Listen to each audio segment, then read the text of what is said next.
There's an enormous amount to unpack here as an assassin who put 3 bullets in the back of a healthcare executive on a busy Manhattan street yesterday morning remains on the run.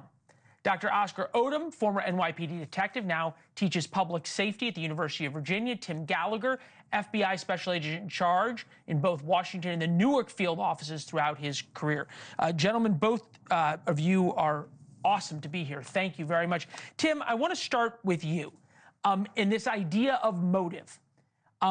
Is the messages on the bullet casing real messages, or is it a very, very cleverly designed ploy to make everyone think that this is a disgruntled member of the UnitedHealthcare network or a patient or a patient's family member who's upset, and really there's something else going on? Yeah, well, first off, thanks for having me today, and it's a very interesting question. What you're seeing right there, no motivation is off the table as far as law enforcement is going, as far as the investigation is going right now. You know, could this be the equivalent of staging a crime scene, right, by writing on these bullets and leaving them behind? They weren't just shell casings; they were actually live rounds as well, which definitely speaks to the expertise of the individual, the fact that they were left behind. But yeah, sure, it could be a way of trying to throw investigators off the scent. You know, it could be a disgruntled employee still, and not someone who had an issue with a claim that was submitted. But as I said, all motivations are under consideration by law enforcement right now, and the main focal point: identify who he is, get him in handcuffs. Dr. Odom, that brings us to trying to identify who this is, because there's pictures of him wearing this light-colored backpack that we're looking at. There's pictures of him wearing a dark backpack. That's the one where you could see his face. How much are we to believe the NYPD knows but is not telling us? A lot. The greatest detectives in the world. They do what they have to do. You know, it's standard. One of the things that you look at is so many times when criminals do something, they don't realize how much evidence they leave behind. Before all this information even came out, I was having general conversations, just talking about the fact that, you know, there's other motives on the table. There's definitely a hit job, but also to check the phones of other people related to him, his close inner circle, perhaps his spouse, to just look at these different lines, text messages, phone calls, hitting the different towers, all the different areas where he went. When he discarded the phone, you could pick up where he left off there and follow him a little bit and see if he picked up anything else while he was going forward. Facial recognition. There's so many different things that was left. And also, you know, it was a hit job because there was a lady right there. He didn't do anything to the lady that was there when he did his assassination attempt. So we know it's something. So we know it was a hit job. We know this guy was targeted.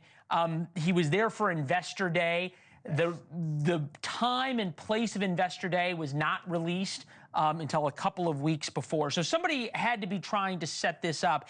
And I guess, Tim, the question to you is, how commonplace are true murder for hire? You think about, you know, there's movies made about hitmen and assassins for hire.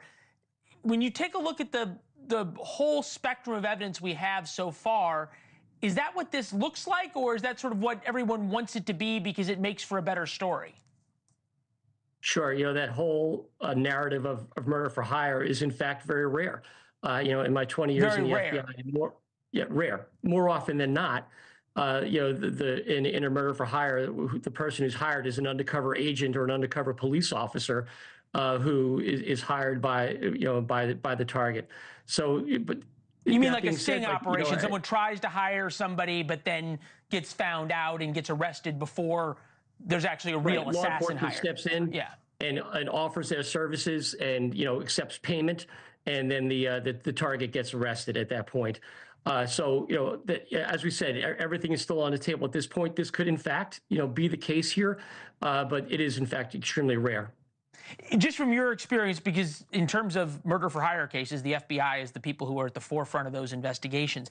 Based on what we've seen, that this guy was caught without his balaclava on, with his full face there that we can see.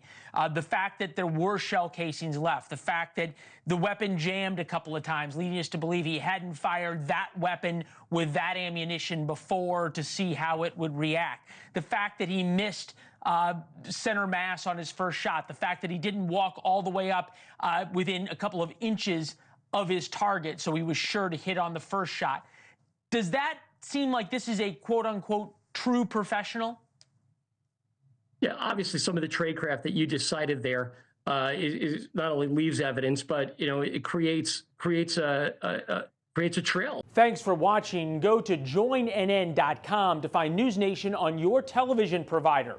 And don't forget to click the red subscribe button below to get more of NewsNation's fact-driven, unbiased coverage.